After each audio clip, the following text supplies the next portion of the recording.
ಎಲ್ರಿಗೂ ನಮಸ್ಕಾರ. ನಾನು Arshita. Welcome back to my channel. ಎಲ್ಲರೂ ಹೇಗಿದ್ದೀರಾ? ಐ ಹೋಪ್ ಎಲ್ಲರೂ ಚೆನ್ನಾಗಿದ್ದೀರಾ ಅಂತ ಭಾವಿಸಿ ಇವತ್ತಿನ ಒಂದು ವಿಡಿಯೋನ ಸ್ಟಾರ್ಟ್ ಮಾಡ್ತಾ ಇದ್ದೀನಿ. ಈ ಒಂದು ವಿಡಿಯೋದಲ್ಲಿ ಸಾಕಷ್ಟು ವಿಷಯಗಳ ಬಗ್ಗೆ ಮಾಹಿತಿನ ತಿಳಿಸ್ಕೊಡ್ತಾ ಇದ್ದೀನಿ. ಅನ್ನಭಾಗ್ಯ ಯೋಜನೆ ಬಗ್ಗೆ ನೋಡೋದಾದ್ರೆ ಇವಾಗ ಸೋಷಿಯಲ್ ಮೀಡಿಯಾದಲ್ಲಿ ಸಿಕ್ಕಾಬಟ್ಟೆ ವೈರಲ್ ಆಗ್ತಾ ಇದೆ. 3 ತಿಂಗಳು ರೇಷನ್ ಕೂಡ ಒಟ್ಟಿಗೆ ಕೊಡ್ತಾರಂತೆ ಅಂತ ಹೇಳ್ಬಿಟ್ಟು ಸಾಕಷ್ಟು ಮಾಧ್ಯಮಗಳಲ್ಲಿ ತಿಳಿಸ್ತಾ ಇದ್ದಾರೆ. ಹಾಗಾದ್ರೆ ನಿಜಾನ? ನಿಜವಾಗ್ಲೂ 3 ತಿಂಗಳದು ಒಟ್ಟಿಗೆ ಕೊಡ್ತಾರೆ? ಯಾವ 3 ತಿಂಗಳದನ್ನ ಕೊಡ್ತಾರೆ? ಸರ್ಕಾರ ಯಾಕೆ ಈ ರೀತಿಯಾಗಿ ಡಿಸಿಷನ್ನ ತಗೊಂಡಿದೆ? ಅದು ನಿಜಾನ ಸುಳ್ಳು ಮಾಹಿತಿನ ಏನು ಅಂತ ಹೇಳ್ಬಿಟ್ಟು ಅದ್ರ ಬಗ್ಗೆ ತಿಳಿಸ್ಕೊಡ್ತಾ ಇದ್ದೀನಿ. ಅಂಡ್ ಇಷ್ಟೇ ಅಲ್ಲ, ಗೃಹಲಕ್ಷ್ಮಿ ಯೋಜನೆ ಹಣದ ಬಗ್ಗೆನೂ ಕೂಡ ತುಂಬಾ ಕಮೆಂಟ್ಸ್ಗಳು ನಮ್ಗಿನ್ನು 27ನೇ ಕಂತಿನ ಹಣ ಬಂದಿಲ್ಲ, 28ನೇ ಕಂತಿನ ಹಣ ಬಂದಿಲ್ಲ, ಯಾಕೆ ಇಷ್ಟು ಲೇಟ್ ಆಗ್ತಾ ಇದೆ, ಯಾವಾಗ ಬರುತ್ತೆ, ಈ ತಿಂಗಳಲ್ಲಿ ಬರುತ್ತಾ ಇಲ್ವಾ? ಹಾಗೆ ಪಿಂಚಣಿ ಹಣದ ಬಗ್ಗೆ ನೋಡೋದಾದ್ರೆ ಅದ್ರ ಬಗ್ಗೆನೂ ಕೂಡ ಕಮೆಂಟ್ಸ್ಗಳು ಈ ತಿಂಗಳು ಪಿಂಚಣಿ ಹಣ ಯಾಕೆ ಇಷ್ಟು ಲೇಟ್ ಆಗ್ತಾ ಇದೆ, ಇನ್ನ ಯಾವಾಗ ಕೊಡ್ತಾರೆ, ಮುಂದಿನ ತಿಂಗಳು ಒಟ್ಟಿಗೆ ಕೊಡ್ತಾರಾ 2 ಕಂತಿಂದು ಅಂತ ಹೇಳ್ಬಿಟ್ಟು ಅದ್ರ ಬಗ್ಗೆನೂ ಕೂಡ ಕೇಳ್ತಾ ಇದ್ದಾರೆ. ಸೊ ಇದೆಲ್ಲದ್ರ ಬಗ್ಗೆನೂ ಕೂಡ ಈ ವಿಡಿಯೋದಲ್ಲಿ ಮಾಹಿತಿನ ತಿಳಿಸ್ಕೊಡ್ತಾ ಇದ್ದೀನಿ. ಅಂಡ್ ಇಷ್ಟೇ ಅಲ್ಲ, ಚಿನ್ನ ಬೆಳ್ಳಿ ಖರೀದಿ ಮಾಡಬೇಕು ಅನ್ಕೊಂಡಿರೋರಿಗೆ ಒಂದು ರೀತಿ ಗುಡ್ ನ್ಯೂಸ್ ಅಂತಾನೆ ಹೇಳ್ಬೋದು. ಆಲ್ಮೋಸ್ಟ್ ಕಡಿಮೆ ಆಗ್ತಾ ಬರ್ತಾ ಇದೆ. ಮುಂದಿನ ದಿನಗಳಲ್ಲಿ ಇನ್ನೂ ಕಡಿಮೆ ಆಗುತ್ತಾ, ಇವತ್ತು ಪ್ರೆಸೆಂಟ್ ರೇಟ್ ಏನಿದೆ ಅಂತ ಹೇಳ್ಬಿಟ್ಟು ಅದ್ರ ಬಗ್ಗೆನೂ ಕೂಡ ಈ ವಿಡಿಯೋದಲ್ಲಿ ಮಾಹಿತಿನ ತಿಳಿಸ್ಕೊಡ್ತಾ ಇದ್ದೀನಿ. ಸೊ ಯಾರೆಲ್ಲ ವಿಡಿಯೋ ನೋಡ್ತಾ ಇದ್ದೀರಾ ಸ್ಕಿಪ್ ಮಾಡದೆ ಕೊನೆವರೆಗೂ ನೋಡಿ. ಹಾಗೆ ನೀವೇನಾದ್ರೂ ನನ್ನ ಚಾನಲ್ನ ಫಸ್ಟ್ ಟೈಮ್ ನೋಡ್ತಾ ಇದ್ದೀರಾ ಅಂದ್ರೆ ಪ್ಲೀಸ್ ಅರ್ಷಿತಾ ಯೂಟ್ಯೂಬ್ ಚಾನಲ್ನ ಎಲ್ಲರೂ ಕೂಡ ಸಬ್ಸ್ಕ್ರೈಬ್ ಮಾಡ್ಕೊಳ್ಳಿ. ನೀವು ಮಾಡುವಂಥ ಒಂದು ಸಬ್ಸ್ಕ್ರೈಬು ಲೈಕಿಂದನೇ ನಮಗೆ ತುಂಬಾ ಖುಷಿ ಆಗುತ್ತೆ.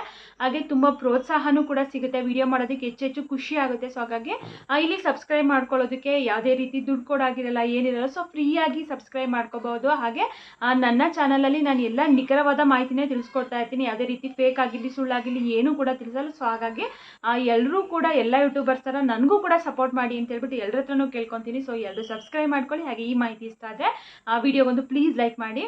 ಬನ್ನಿ ವಿಡಿಯೋನ ಸ್ಟಾರ್ಟ್ ಮಾಡೋಣ.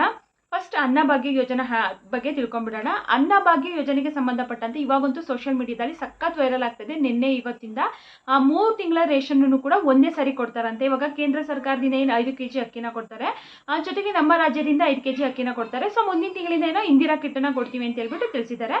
ಸೊ ಮುಂದಿನ ತಿಂಗಳು ಕೊಡ್ತಾರಾ ಇಲ್ವಾ ವೆಯ್ಟ್ ಮಾಡಿ ನೋಡಬೇಕು. ಏಪ್ರಿಲ್ ಅಥವಾ ಮೇನಲ್ಲಿ ಕೊಡ್ತೀವಿ ಅಂತ ಹೇಳ್ಬಿಟ್ಟು ತಿಳಿಸಿದ್ದಾರೆ. ಇನ್ನು 100% ಶೋರ್ ಇಲ್ಲ. ಮುಂದಿನ ತಿಂಗಳೇ ಕೊಡ್ತಾರೆ ಅಂತ ಹೇಳ್ಬಿಟ್ಟು ಕೊಟ್ಟರು ಕೊಡ್ಬೋದು, ಅಥವಾ ಮೇಯಿಂದ ಸ್ಟಾರ್ಟ್ ಮಾಡ್ಬೋದು, ಜೂನಿಂದ ಸ್ಟಾರ್ಟ್ ಮಾಡ್ಬೋದು. ಆಲ್ಮೋಸ್ಟ್ ಒಂದು 6 ಮಂತೇ ಆಯಿತು ಕೊಡ್ತೀವಿ ಅಂತ ಹೇಳ್ತಾನೆ ಬರ್ತಾ ಇದ್ದಾರೆ. ಮುಂದಿನ ತಿಂಗಳು ಅದ್ರ ಮುಂದಿನ ತಿಂಗಳು ಅಂತ ಹೇಳ್ಕೊಂಡೇ ಬರ್ತಾ ಇದ್ದಾರೆ. ಸೊ ಈಗ ಫೈನಲಿ ಏಪ್ರಿಲ್ ಮೇನಲ್ಲಿ ಕೊಡ್ತೀವಿ ಅಂತ ಹೇಳಿ ತಿಳಿಸಿದ್ರು. So may be next month ಅಥವಾ ಅದ್ರ ನೆಕ್ಸ್ಟ್ ಮಂತಿಂದ ಕೊಡ್ತಾರೆ. ಇನ್ನು ಅದ್ರ ಬಗ್ಗೆ ನೋಡೋದಾಗಲಿ, ಕೇಂದ್ರ ಸರ್ಕಾರದಿಂದ ಏನು ಉಚಿತವಾಗಿ 5 kg ಅಕ್ಕಿನ ಕೊಡ್ತಾರೆ ಅದ್ರ ಬಗ್ಗೆ ನೋಡೋದಾದರೆ 3 ತಿಂಗಳು ಅಂದರೆ ಮುಂಬರುವ 3 ತಿಂಗಳು ಏಪ್ರಿಲ್ ಮೇ ಜೂನ್ ಈ 3 ತಿಂಗಳದು ಒಂದೇ ಸರಿ ಕೊಡ್ತಾರಂತೆ. ಅಂದರೆ ಇವಾಗ ನೀವು ಏಪ್ರಿಲಲ್ಲಿ ಏನು ಅಕ್ಕಿ ತಗೊಳಕ್ಕೆ ಹೋಗ್ತೀರಾ ನೋಡಿ, ಆ ತಿಂಗಳಲ್ಲಿ ಏಪ್ರಿಲ್ ಮೇ ಜೂನ್ 3 ತಿಂಗಳದು ಒಟ್ಟಿಗೆ ಕೊಡ್ತಾರಂತೆ ಅಂತ ಹೇಳ್ಬಿಟ್ಟು ಈ ಒಂದು ಸುದ್ದಿ ಸಿಕ್ಕಾಬಟ್ಟೆ ವೈರಲ್ ಆಗ್ತಾ ಇದೆ. ಯಾಕೆ ಅಂತಲೂ ಕೂಡ ಹೇಳ್ತೀನಿ ನೋಡಿ. ರೀಸನ್ ಯಾಕೆ ಅಂತ ಹೇಳ್ತಾ ಇದ್ದಾರೆ ಅಂತಂದರೆ, ಮುಂದಿನ ದಿನಗಳಲ್ಲಿ ಬಿಸಿಲು ತುಂಬ ಹೆಚ್ಚಾಗುತ್ತೆ, ಮತ್ತು ಕ್ಯೂ ನಿಂತ್ಕೋಬೇಕಾಗುತ್ತೆ, ಜನಗಳಿಗೆ ಕಷ್ಟ ಆಗುತ್ತೆ. ಒಂದೇ ಸರಿ ಕೊಟ್ಬಿಟ್ರೆ ಆರಾಮಾಗಿರ್ತಾರೆ. ಸೊ ಆ ರೀತಿ ಥಿಂಕ್ ಮಾಡಿದ್ದಾರೆ ಅಂತ ಹೇಳ್ಬಿಟ್ಟು ಕೂಡ ತಿಳಿಸ್ತಾ ಇದ್ದಾರೆ. ಜೊತೆಗೆ ಮುಂಬರುವ ದಿನಗಳಲ್ಲಿ ಸಾಲು ಹಬ್ಬಗಳು ಬರ್ತಾ ಇದೆ. ಸೊ ಹಾಗಾಗಿ ಹಬ್ಬಗಳಿಗೆ ಜನಗಳಿಗೆ ದವಸ ಧಾನ್ಯಗಳಿಗೆ ಕಷ್ಟ ಆಗಬಾರ್ದು ಅಂತ ಹೇಳ್ಬಿಟ್ಟು 3 ತಿಂಗಳದು ಒಟ್ಟಿಗೆ ಕೊಡ್ತಾರೆ ಅಂತಲೂ ಕೂಡ ತಿಳಿಸ್ತಾ ಇದ್ದಾರೆ. ಖಂಡಿತವಾಗ್ಲೂ ಇದ್ರ ಬಗ್ಗೆ ಕೇಂದ್ರ ಸರ್ಕಾರದಿಂದ ಆಗಲಿ, ನಮ್ಮ ರಾಜ್ಯ ಸರ್ಕಾರದಿಂದ ಆಗಲಿ, ಅಥವಾ ಆಹಾರ ಇಲಾಖೆಯಿಂದಾಗಲಿ ಯಾವುದೇ ರೀತಿ ಸ್ಪಷ್ಟನೆ ಬಂದಿಲ್ಲ. ಒಂದು ರೀತಿ ಇದು ಫೇಕ್ ಅಂತ ಅನಿಸುತ್ತೆ. ಬಟ್ ನೋಡೋಣ, ವೇಟ್ ಮಾಡಿ, ಸರ್ಕಾರ ಏನಾದರೂ ತಿಳಿಸುತ್ತಾ ಮುಂದಿನ ದಿನಗಳಲ್ಲಿ ಅಂತ ಹೇಳ್ಬಿಟ್ಟು. ಸದ್ಯದ ಮಟ್ಟಿಗಂತೂ ಸರ್ಕಾರ ಇದ್ರ ಬಗ್ಗೆ ಘೋಷಣೆ ಮಾಡಿಲ್ಲ. ಸೊ 3 ತಿಂಗಳದು ಒಟ್ಟಿಗೆ ಕೊಡ್ತೀವಿ, 2 ತಿಂಗಳದು ಒಟ್ಟಿಗೆ ಕೊಡ್ತೀವಿ ಅಂತ ಹೇಳ್ಬಿಟ್ಟು ಬಹುಶಃ ಆ ರೀತಿ ಕೊಡೋದಿಲ್ಲ ಅಂತ ಅನ್ಕೊಂತೀನಿ. ಮೇ ಬಿ 1 ತಿಂಗಳದ್ದು ಮಾತ್ರನೇ ಕೊಡ್ತಾರೆ. ಇನ್ನು ಕೆಲವೊಬ್ಬೊಬ್ರು ಹೇಳ್ತಾ ಇದ್ದಾರೆ ನಮ್ಮ ರಾಜ್ಯದಲ್ಲಿ ಇಂದಿರಾ ಕಿಟ್ ಏನು ಕೊಡ್ತಾರೆ ಅದನ್ನ ಮಾತ್ರ 2 ತಿಂಗಳದು ಒಟ್ಟಿಗೆ ಕೊಡ್ತಾರಂತೆ. ಇನ್ನು ಅಕ್ಕಿ ಏನು ಕೊಡ್ತಾರಲ್ವ ಮೇ ತಿಂಗಳಲ್ಲಿ ಆ ಅಕ್ಕಿ ತರೋದಕ್ಕೆ ನೀವು ಹೋಗ್ಬೇಕಂತೆ ಅಂತಲೂ ಕೂಡ ತಿಳಿಸ್ತಾ ಇದ್ದಾರೆ. ಹಾಗಾದ್ರೆ ಅದೆಷ್ಟು ಸುಳ್ಳು ಅದೆಷ್ಟು ಸತ್ಯ ಅಂತ ಇದ್ರಲ್ಲೇ ಗೊತ್ತಾಗ್ಬಿಡುತ್ತೆ. ಈಗ ಬಿಸಿಲಿರುತ್ತೆ, ಹೋಗೋಕ್ಕಾಗಲ್ಲ, ಮತ್ತು ಸಾಲು ಹಬ್ಬಗಳಿದೆ ಅಂತೆಲ್ಲ ತಿಳಿಸ್ತಾ ಇದ್ದಾರೆ ಅಂದ್ರಲ್ವಾ. ಸೊ 5 kg ಅಕ್ಕಿ ಹೋದಾಗ ಆವಾಗ ಇಂದಿರಾ ಕಿಟ್ಟನ್ನ ಕೊಡ್ಬೋದಲ್ವಾ. ಸೊ ಆ ರೀತಿನೂ ಮಾಡ್ಬೋದಲ್ವಾ. ಇಂದಿರಾ ಕಿಟ್ಟನ್ನು ಮಾತ್ರ 2 ತಿಂಗಳು ಒಟ್ಟಿಗೆ ಕೊಡ್ತಾರಂತೆ, 5 kg ಅಕ್ಕಿನ ಪ್ರತಿ ತಿಂಗಳ ಕೊಡ್ತಾರಂತೆ. ಸೊ ಈ ರೀತಿ ಎಲ್ಲ ತಿಳಿಸ್ತಾ ಇದ್ದಾರೆ. ಖಂಡಿತವಾಗ್ಲೂ ಇದು ಫೇಕ್ ಅಂತಾನೆ ಅನ್ಸುತ್ತೆ. ಯಾವುದೇ ರೀತಿ ಸರ್ಕಾರದಿಂದ ಏನು ಸ್ಪಷ್ಟನೆ ಬಂದಿಲ್ಲ. ಸೊ ಯಾರು ಕೂಡ ಅದ್ರ ಬಗ್ಗೆ ನಂಬ್ಕೊಳ್ಳೋದಕ್ಕೆ ಹೋಗ್ಬೇಡಿ. ಒಂದೇ ಸರಿ ಖಂಡಿತವಾಗ್ಲೂ ಇವ್ರು ಕೊಡೋದಿಲ್ಲ. ನೀವು ಆ ರೀತಿನೂ ಕೂಡ ಹೋಪ್ಸ್ ಇಟ್ಕೊಳ್ಳೋಕೆ ಹೋಗ್ಬೇಡಿ. ಬಹುಶಃ ಬೇಸಿಗೆ ಇದೆ ಅಂತ ಹೇಳ್ಬಿಟ್ಟು 2 ತಿಂಗಳು ಕೊಟ್ಟರೆ ಕೊಡ್ಬೋದು. 3 ತಿಂಗಳವರೆಗೂ ಖಂಡಿತವಾಗ್ಲೂ ಅವ್ರು ಕೊಡೋದಿಲ್ಲ. 2 ತಿಂಗಳದು ಕೊಡೋದು ಡೌಟ್ ಅಂತಾನೆ ಹೇಳ್ಬೋದು. ಇವರು ತಿಂಗಳೇ ಕೊಡುವಂಥದ್ದು. ಯಾಕೆ ಇಷ್ಟು ವರ್ಷದಿಂದ ಜನಗಳು ಬಿಸಿಲಲ್ಲಿ ನಿಂತ್ಕೊಂಡು ತಗೋತಾನೆ ಇಲ್ವಾ. ಸೊ ಇವಾಗ ಯಾಕೆ ಈ ರೀತಿ ಸಡನ್ ಆಗಿ ಮಾಡ್ತಾರೆ ಹೇಳಿ. ಖಂಡಿತವಾಗ್ಲೂ ಸರ್ಕಾರ ಆ ರೀತಿ ಯೋಚನೆನೂ ಮಾಡಿರಲ್ಲ, ಅದೇ ರೀತಿ ಕೊಡ್ತೀವಿ ಅಂತಲೂ ಕೂಡ ತಿಳಿಸಿರಲ್ಲ. ಸೊ ಸುಮ್ಮನೆ ಸೋಷಿಯಲ್ ಮೀಡಿಯಾದಲ್ಲಿ ಇದರ ಸುದ್ದಿಗಳನ್ನ ಊಹಾಪೋಹಗಳನ್ನ ಬಿಡ್ತಾ ಇರ್ತಾರೆ ಅಷ್ಟೇ. ಅದೆಲ್ಲ ಫೇಕ್ ಅಂತಲೇ ಹೇಳ್ಬೋದು. ಸರ್ಕಾರ ಏನು ಅದ್ರ ಬಗ್ಗೆ ಆಹಾರ ಇಲಾಖೆ ಆಗಲಿ, KH ಮುನಿಯಪ್ಪ ಸರ್ ಆಗಲಿ ಅವರು ಕೂಡ ಏನು ತಿಳಿಸಿಲ್ಲ. ಏನಾದರೂ ಅಫಿಷಿಯಲ್ ಆಗಿ ಅನೌನ್ಸ್ ಆಯಿತು ಅಂತಂದರೆ ಖಂಡಿತವಾಗ್ಲೂ ತಿಳಿಸ್ಕೊಡ್ತೀನಿ. ಸೊ ಅವ್ರು ಯಾವ 3 ತಿಂಗಳದು ಏನು ಒಟ್ಟಿಗೆ ಕೊಡಲ್ಲ, ತಿಂಗಳ ಹೆಂಗೆ ಕೊಡ್ತಾ ಇದ್ದಾರೆ ಅದೇ ರೀತಿಯಾಗಿ ಕೊಡ್ತಾರೆ. ಇಂದಿರಾ ಕಿಟ್ನು 2 ತಿಂಗಳದ್ದು ಕೊಡಲ್ಲ, ಅಕ್ಕಿನೂ 3 ತಿಂಗಳದ್ದು ಕೊಡಲ್ಲ. ಸೊ ಎಲ್ಲರೂ ತಿಂಗಳ ಹೋಗಿ ತಗೊಳ್ಳಿ. ಯಾರು ಅಲ್ಲಿ ಹೋಗಿ ಕೇಳೋದು, ಆಮೇಲೆ ಅವ್ರ ಜೊತೆ ಗಲಾಟೆ ಮಾಡ್ಕೊಳ್ಳೋದು, ಡಿಪೋಗಳಲ್ಲಿ ತಿಳಿಸಿದ್ದಾರೆ ಈ ರೀತಿ ನ್ಯೂಸಲ್ಲೆಲ್ಲ ಹೇಳ್ತಿದ್ರು 3 ತಿಂಗಳದ್ದು ಒಟ್ಟಿಗೆ ಕೊಡ್ತಾರಂತೆ, ಕೊಡಿ ಅಂತ ಹೇಳ್ಬಿಟ್ಟು ಕೇಳೋದು. ಸೊ ಆ ರೀತಿ ಯಾರು ಮಾಡೋದಕ್ಕೆ ಹೋಗ್ಬಿಡಿ, ತಿಂಗಳೇ ಅವರು ಕೊಡುವಂಥದ್ದು. ಸೊ ಹಂಗಾಗಿ ತಿಂಗಳಿಗೆ ಎಷ್ಟು ಬರುತ್ತೆ ಅಷ್ಟನ್ನು ಮಾತ್ರ ಇಸ್ಕೊಳ್ಳಿ. ಇನ್ನು ಪ್ರತಿ ತಿಂಗಳು ಹೋಗಿ ನೀವು ತಗೋತೀರಲ್ವಾ. ಸೊ ಇದಿಷ್ಟು ಅನ್ನ ಬಗ್ಗೆ, ಯೋಜನಾ ಹಣದ ಬಗ್ಗೆ ಆಯಿತು. ಇದ್ರ ಬಗ್ಗೆ ಏನಾದರೂ ಡೌಟ್ಸ್ ಇದ್ದರೆ ಕಮೆಂಟ್ಸ್ ಮೂಲಕ ಕೇಳಿ, ಖಂಡಿತವಾಗ್ಲೂ ತಿಳಿಸ್ಕೊಡ್ತೀನಿ. ತಿಂಗಳ ಒಂದು ಕೊಡ್ತಾರೆ, 3 ತಿಂಗಳು ಒಟ್ಟಿಗೆ ಕೊಡೋದಿಲ್ಲ. ಇದಿಷ್ಟು ಅನ್ನ ಬಗ್ಗೆ, ಯೋಜನಾ ಹಣದ ಬಗ್ಗೆ ಆಯಿತು.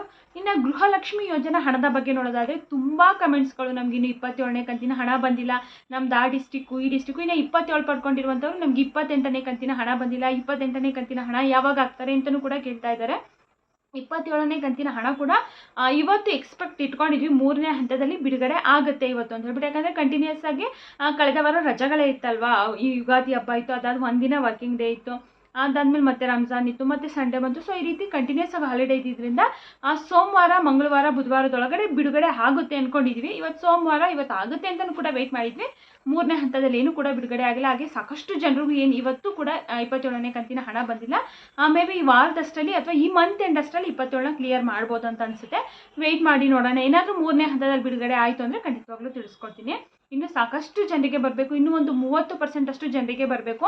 30% ಅಂತ ತೊಗೊಂಡ್ರು ಕೂಡ ನಾನು ಹೇಳಿದಂಗೆ ಪ್ರತಿ ಸರಿನೂ ಕೂಡ ತಿಳಿಸ್ತಿರ್ತೀನಿ. ಒಂದು 40-45 ಲಕ್ಷ ಜನಗಳಿಗಂತೂ 27ನೇ ಕಂತಿನ ಹಣ ಬರಬೇಕು.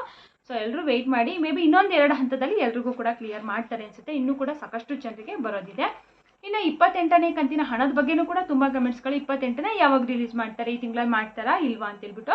ಸೊ 28ನೇ ಕಂತಿನ ಹಣನೂ ಕೂಡ ಈ ತಿಂಗಳಲ್ಲಿ ಆಲ್ಮೋಸ್ಟ್ ಮಾಡಲ್ಲ. ಯಾಕಂದರೆ ಇದು ಇಯರ್ ಎಂಡ್ ಆಗಿರೋದ್ರಿಂದ, ಫಿನಾನ್ಷಿಯಲ್ ಇಯರ್ ಎಂಡ್ ಆಗಿರೋದ್ರಿಂದ ಈ ತಿಂಗಳಲ್ಲಿ ಇನ್ನೂ 27ನೇ ಕಂತಿನ ಹಣನೇ ಅಷ್ಟೊಂದು ಬ್ಯಾಲೆನ್ಸ್ ಇದೆ. ಸೊ ಅದಕ್ಕೂ ಇದೇ ರೀಸನ್ ಹೇಳ್ತಾ ಇದ್ದಾರೆ, ಫಿನಾನ್ಷಿಯಲ್ ಇಯರ್ ಎಂಡ್ ಇರೋದ್ರಿಂದ ಸ್ವಲ್ಪ ವರ್ಕಿಂಗಲ್ಲಿ ಬ್ಯುಸಿ ಆಗಿದ್ದಾರೆ. ಸೊ ಹಾಗಾಗಿ ಹಣ ಪ್ರಾಪರಾಗಿ ಹಾಕೋಕ್ಕಾಗ್ತಾ ಇಲ್ಲ ಅಂತ ಹೇಳ್ಬಿಟ್ಟು ತಿಳಿಸಿದ್ದಾರೆ. ಹಾಗಾಗಿ ಇನ್ನು 27 ಹಾಕಿ ಆಮೇಲೆ 28ನೇ ಹಾಕ್ತಾರೆ. ಸೊ 28 ಈ ತಿಂಗಳಲ್ಲಿ 100% ರಿಲೀಸ್ ಆಗಲ್ಲ. ನಿಮಗೆ ಏಪ್ರಿಲ್ 1ನೇ ವಾರ, 2ನೇ ವಾರ, 3ನೇ ವಾರದಲ್ಲಿ 28ನೇ ಕಂತಿನ ಹಣ ರಿಲೀಸ್ ಮಾಡ್ತಾರೆ. ಸದ್ಯಕ್ಕೇನು ಆಗೋದಿಲ್ಲ. ಇನ್ನು ಪಿಂಚಣಿ ಹಣದ ಬಗ್ಗೆನೂ ಕೂಡ ತುಂಬ ಜನ ಕಮೆಂಟ್ ಮಾಡ್ತಾ ಇದ್ದಾರೆ. ಪಿಂಚಣಿ ಹಣ ಈ ತಿಂಗಳು ಇನ್ನೂ ಎಷ್ಟು ಲೇಟ್ ಆಗುತ್ತೆ, ಈ ತಿಂಗಳು ಕೊಡ್ತಾರಾ ಇಲ್ವಾ, ಮುಂದಿನ ತಿಂಗಳು ಒಟ್ಟಿಗೆ ಕೊಡ್ತಾರಾ, 2 ತಿಂಗಳದು ಅಂತಲೂ ಕೂಡ ಕಮೆಂಟ್ ಬರ್ತಾ ಇದೆ. ಬಹುಶಃ ಹೇಳೋಕ್ಕಾಗಲ್ಲ, ಆ ರೀತಿಯಾಗಿ ಆದರೂ ಆಗ್ಬೋದು. ಇವತ್ತು ಆಲ್ಮೋಸ್ಟ್ 23ನೇ ತಾರೀಕಾಗಿದೆ, ಇನ್ನೊಂದು 7 ದಿನ ಅಷ್ಟೇ. ಇನ್ನೊಂದು 7 ದಿನದಲ್ಲಿ ಬಹುಶಃ ಬಿಡುಗಡೆ ಮಾಡ್ಬೋದು ಅನ್ಕೊತೀನಿ. ಇನ್ನೊಂದು 25ನೇ ತಾರೀಕು ನಂತರನಾದರೂ ಕೂಡ ಮಾಡ್ಬೋದು. 30ನೇ ತಾರೀಕು ಒಳಗಡೆ ಮಾರ್ಚ್ ತಿಂಗಳದ ಬಿಡುಗಡೆ ಮಾಡ್ತಾರೆ ಅನಿಸುತ್ತೆ. ಇವಾಗ ಎಷ್ಟೋ ಜನಕ್ಕೆ ಫೆಬ್ರವರಿಗೆ ಬಂದಿಲ್ಲ, ಅವ್ರಿಗೆಲ್ರಿಗೂ ಕೂಡ ಎಲ್ಲೋ ಒಬ್ಬೊಬ್ರಿಗೆ ಬರ್ತಾ ಇದೆ. ಫೆಬ್ರವರಿ ಪೆಂಡಿಂಗ್ ಇರುವಂಥವ್ರಿಗೆ ಎಲ್ರಿಗೂ ಕೂಡ ಬರ್ತಾ ಇದೆ. 27 ಕೂಡ ನೋಡೋಣ, ಇನ್ನೂ 7 ದಿನ ಟೈಮ್ ಇದೆ ಅಲ್ಲ, ಇನ್ನೂ ಒಂದು ವಾರ ಟೈಮ್ ಇದೆ. ಬಹುಶಃ ಅಷ್ಟರಲ್ಲಿ ಬಿಡುಗಡೆ ಆಗ್ಬೋದು. ಇನ್ ಕೇಸ್ ಬಿಡುಗಡೆ ಆಗಲಿಲ್ಲ ಅಂದರೂ ಕೂಡ ಮುಂದಿನ ತಿಂಗಳಲ್ಲಿ 2 ಕಂತೂ ಕೂಡ ಒಟ್ಟಿಗೆ ಮಾಡ್ತಾರೆ. ಸೊ ಅದಂತೂ ಪಕ್ಕ. ಕೊಡದೇ ಇರೋಕ್ಕಂತೂ ಸಾಧ್ಯ ಇಲ್ಲ, ಕೊಟ್ಟೇ ಕೊಡ್ತಾರೆ. ಈ ತಿಂಗಳು ಎಂಡ್ ಅಷ್ಟರಲ್ಲಿ ಕೊಡ್ತಾರೆ, ಇಲ್ಲಾಂದರೆ ಮುಂದಿನ ತಿಂಗಳು 2 ಕಂತೂ ಒಟ್ಟಿಗೆ ಸೇರಿಸಾದರೂ ಕೂಡ ನಿಮಗೆ ಕೊಡ್ತಾರೆ. ಮೇ ಬಿ ಮುಂದಿನ ತಿಂಗಳಲ್ಲಿ ಈ ತಿಂಗಳು ಕೊಡಲಿಲ್ಲ ಅಂದರೆ ಮುಂದಿನ ತಿಂಗಳಲ್ಲಿ ಒಟ್ಟಿಗೆ 2 ತಿಂಗಳು ಬೇಗ ಕೊಡ್ತಾರೆ ಅಂತ ಅನಿಸುತ್ತೆ. ಸೊ ವೆಯ್ಟ್ ಮಾಡಿ ನೋಡೋಣ. ಇನ್ ಕೇಸ್ ಏನಾದರೂ ಬಿಡುಗಡೆ ಆಯಿತು ಅಂದರೆ ಖಂಡಿತವಾಗ್ಲೂ ಇಮಿಡಿಯೇಟಾಗಿ ತಿಳಿಸ್ಕೊಡ್ತೀನಿ. ಬಿಡುಗಡೆ ಆಗಿದೆ ಚೆಕ್ ಮಾಡ್ಕೊಳ್ಳಿ ಅಂತ ಹೇಳ್ಬಿಟ್ಟು. ಇನ್ನು ನೆಕ್ಸ್ಟು ಚಿನ್ನ ಬೆಳ್ಳಿ ದರದ ಬಗ್ಗೆ. ಇವತ್ತು ಪ್ರೆಸೆಂಟ್ ಚಿನ್ನದ ರೇಟ್ ಎಷ್ಟಿದೆ, ಬೆಳ್ಳಿ ರೇಟ್ ಇದೆ ಅಂತ ಹೇಳ್ಬಿಟ್ಟು ತಿಳಿಸ್ಕೊಡ್ತೀನಿ. ಚಿನ್ನ ಬೆಳ್ಳಿ ಇವಾಗ ಇತ್ತೀಚೆಗಂತೂ ತುಂಬ ರೇಟ್ ಆಗಿತ್ತು ಅಂತಲೇ ಹೇಳ್ಬೋದು. ಗಗನಕ್ಕೇರಿತು. 1 ಗ್ರಾಮ್ ಚಿನ್ನ ತಗೊಳ್ಳೋದು ಕಷ್ಟನಪ್ಪ ಅನ್ನೋ ಸ್ಟೇಜಿಗೆ ಬಂದುಬಿಟ್ಟಿತ್ತು. ದುಡ್ಡಿರೋರು ಬಿಡಿ ಎಷ್ಟಾದ್ರೂ ಕೂಡ ಯೋಚನೆ ಮಾಡಲ್ಲ, ತಗೋತಾರೆ. ಒಂದು ಮಿಡಲ್ ಕ್ಲಾಸ್ ಫ್ಯಾಮಿಲಿಯವ್ರಿಗಾಗಲಿ ಬಡವ್ರಿಗಾಗಲಿ ತುಂಬ ಕಷ್ಟ ಅಲ್ವಾ. 1 ಗ್ರಾಮ್ ಚಿನ್ನ ತೊಗೋಬೇಕು ಅಂತಂದರೆ 15,000 ರೂಪಾಯಿವರೆಗೂ ಆಗಿತ್ತು. 15,000 ಅಂತಂದರೆ ಅದಕ್ಕೆ ವೇಸ್ಟೇಜು, ಮೇಕಿಂಗ್ ಚಾರ್ಜಸ್ಸು ಎಲ್ಲ ಸೇರಿ ಆಲ್ಮೋಸ್ಟ್ ಒಂದು 17,000-18,000 ರೂಪಾಯಿವರೆಗೂ 1 ಗ್ರಾಮಿಗೆ ಆಗ್ತಿತ್ತು. ಒಂದು ಮಿಡಲ್ ಕ್ಲಾಸ್ ಫ್ಯಾಮಿಲಿಯವರು ಅಂತಂದರೆ 1 ತಿಂಗಳು ಸಂಬಳನೇ ಅವ್ರಿಗೆ 10-15,000 ಇರುತ್ತೆ. ಅದರಲ್ಲಿ ಮನೆ ಖರ್ಚಿಗೆ ಮಾಡ್ತಾರೋ ಅಥವಾ ಸೇವಿಂಗ್ಸ್ನೇ ಮಾಡ್ತಾರೋ 1 ಗ್ರಾಮ್ ಚಿನ್ನ ತೊಗೋಬೇಕು ಒಂದು ಮಿಡಲ್ ಕ್ಲಾಸ್ ಫ್ಯಾಮಿಲಿಯವರು ಅಂತಂದರೆ ಬಹುಶಃ 1 ವರ್ಷ ಬೇಕಾಗುತ್ತೆ ಅನಿಸುತ್ತೆ, ಅಷ್ಟು ರೇಟ್ ಆಗಿತ್ತು. ಸೊ ಇವಾಗ ಸದ್ಯದ ಮಟ್ಟಿಗೆ ಅಂದರೆ ತುಂಬ ಏನು ಕಡಿಮೆ ಆಗಿಲ್ಲ, ಒಂದು ಸದ್ಯದ ಮಟ್ಟಿಗೆ ಸ್ವಲ್ಪ ಕಡಿಮೆ ಆಗಿದೆ ಅಂತಲೇ ಹೇಳ್ಬೋದು. ಪ್ರೆಸೆಂಟ್ ಇವತ್ತು ಚಿನ್ನದ ರೇಟು 24 ಕ್ಯಾರೆಟ್ ನೋಡೋದಾದರೆ 13,565 ರೂಪಾಯಿ ಆಗಿದೆ ಇವತ್ತಿನ ರೇಟು. ಇನ್ನು 22 ಕ್ಯಾರೆಟ್ ನೋಡೋದಾದರೆ 12,435 ರೂಪಾಯಿ ಇವತ್ತಿನ ರೇಟ್ ಇರುವಂಥದ್ದು. ಹೇಳ್ದಂಗೆ ಸದ್ಯದ ಸ್ವಲ್ಪ ಕಡಿಮೆ ಆಗಿದೆ. ಮುಂದಿನ ದಿನಗಳಲ್ಲಿ ಇನ್ನೂ ಕಡಿಮೆ ಆದರೂ ಆಗ್ಬೋದು ಅಥವಾ ಜಾಸ್ತಿ ಆದರೂ ಆಗ್ಬೋದು. ಚಿನ್ನ ಬೆಳ್ಳಿ ದರದಲ್ಲಂತೂ ನಾವು ಯಾವುದನ್ನು ಕೂಡ ಎಕ್ಸ್ಪೆಕ್ಟ್ ಮಾಡೋಕ್ಕಾಗಲ್ಲ. ಮತ್ತು ಇನ್ನೊಂದು ಏನಂತಂದರೆ ಬೆಳಗ್ಗೆ ಒಂದು ರೇಟ್ ಇರುತ್ತೆ, ಸಂಜೆ ಒಂದು ರೇಟ್ ಆಗಿಬಿಡುತ್ತೆ. ನಾಳೆ ಒಂದು ರೇಟು, ಇವತ್ತೊಂದು ರೇಟು. ಒಂದಿನ ಫುಲ್ ಜಾಸ್ತಿ ಆಗುತ್ತೆ, ಒಂದಿನ ಫುಲ್ ಕಡಿಮೆ ಆಗುತ್ತೆ. ಸೊ ಹಾಗಾಗಿ ನಾವು ಚಿನ್ನ ಬೆಳ್ಳಿನಲ್ಲಿ ಎಕ್ಸ್ಪೆಕ್ಟ್ ಮಾಡೋಕ್ಕೆ ಆಗಲ್ಲ.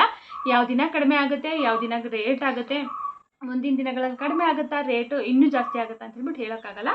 ಇನ್ನು ಬೆಳ್ಳಿ ದರ ನೋಡೋದಾದರೆ 1 ಗ್ರಾಮಿಗೆ 221 ರೂಪಾಯಿ ಇದೆ. ಪ್ರೆಸೆಂಟ್ 221 ರೂಪಾಯಿ ಇದೆ. ಅದು ಕೂಡ 400ವರೆಗೂ ಆಗಿತ್ತಲ್ವ. 1 ಗ್ರಾಮ್ ಬೆಳ್ಳಿ 400 ರೂಪಾಯಿ ಆಗಿತ್ತು. ಇವಾಗ ಬೆಳ್ಳಿ ತೊಗೊಳೋದು ಕಷ್ಟ ಅಂತಲೇ ಹೇಳ್ಬೋದು. ಇವಾಗ ಚಿನ್ನದ ಒಡವೆಗಳನ್ನ ನಿಮಗೆ ಮಾಡ್ಸೋಕ್ಕಾಗಲ್ಲ ಬಿಡು, ಅಟ್ಲೀಸ್ಟ್ ಬೆಳ್ಳಿನಾರು ಹಾಕ್ಕೊಂಡು ಅದಕ್ಕೆ ಚಿನ್ನದ ನೀರು ಬಿಡಿಸ್ಕೊಂಡು ಹಾಕೊಳ್ಳೋಣ ಅಂತ ಎಷ್ಟೋ ಜನ ಖುಷಿಯಾಗಿದ್ರು. ಸೊ ಇವಾಗ ಚಿನ್ನ 1 ಗ್ರಾಮ್ ತೊಗೋಬೋದು, ಬೆಳ್ಳಿ ಒಂದು ಸರ ಆಗಿರಲಿ, ಒಂದು ನೆಕ್ಲೆಸ್ಗಳಾಗಿರಲಿ ಏನು ತಗೊಳಕ್ಕಾಗಲ್ಲ. ಒಂದು ಕಾಲು ಚೈನ್ ತಗೊಳಕ್ಕಾಗಲ್ಲ, ಹಾಗೆ ಒಂದು ಕಾಲುಂಗ್ರನೂ ತಗೊಳಕ್ಕಾಗ್ತಾಯಿಲ್ಲ, ಅಷ್ಟು ರೇಟ್ ಆಗಿದೆ ಅಲ್ವಾ.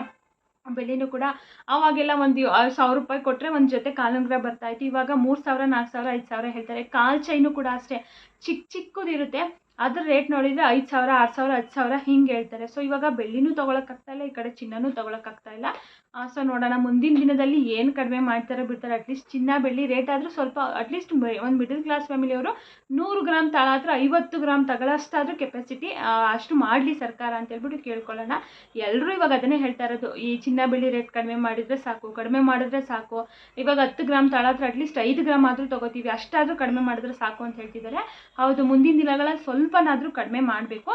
ಸೊ ಇವತ್ತಂತೂ ಪ್ರೆಸೆಂಟ್ ಇಷ್ಟಿದೆ, 12435 ರೂಪಾಯಿ ಇದೆ ಪ್ರೆಸೆಂಟ್. 22 ಕ್ಯಾರೆಟು ಸಿಲ್ವರ್ ಬಂದು 221 ರೂಪಾಯಿ ಇದೆ. ಒಂದು ಮಟ್ಟಿಗೆ ಓಕೆ, ಪರವಾಗಿಲ್ಲ ಅನ್ನಿಸ್ಬೋದು. ಒಂದು 10,000 ಒಳಗಡೆ ಬಂತು ಅಂದರೆ ಪಾಪ ಎಲ್ರಿಗೂ ಖುಷಿ ಆಗುತ್ತೆ. ನನಗೆ ಹಿಂಗೆ ಅನಿಸುತ್ತೆ, ನಿಮ್ಗೇನು ಅನಿಸುತ್ತೆ ಅನ್ನೋದನ್ನು ತಿಳಿಸ್ಕೊಡಿ. ನಾಳೆನೂ ಕೂಡ ಇನ್ನೂ ಕಡಿಮೆ ಆದರೆ ನಾಳಿನ ವೀಡಿಯೋದಲ್ಲಿ ಖಂಡಿತವಾಗ್ಲೂ ಅಪ್ಡೇಟನ್ನು ಮಾಡ್ತೀನಿ. ಸೊ ಇದಿಷ್ಟು ಇವತ್ತಿನ ಮಾಹಿತಿ ಆಗಿತ್ತು. ಯಾರೆಲ್ಲ ವೀಡಿಯೋ ನೋಡಿದ್ದೀರಾ ಎಲ್ರಿಗೂ ಕೂಡ ತುಂಬಾ ಧನ್ಯವಾದಗಳು. ಮತ್ತೆ ಮುಂದಿನ ವೀಡಿಯೋದಲ್ಲಿ ಸಿಗ್ತೀನಿ. Thanks for watching.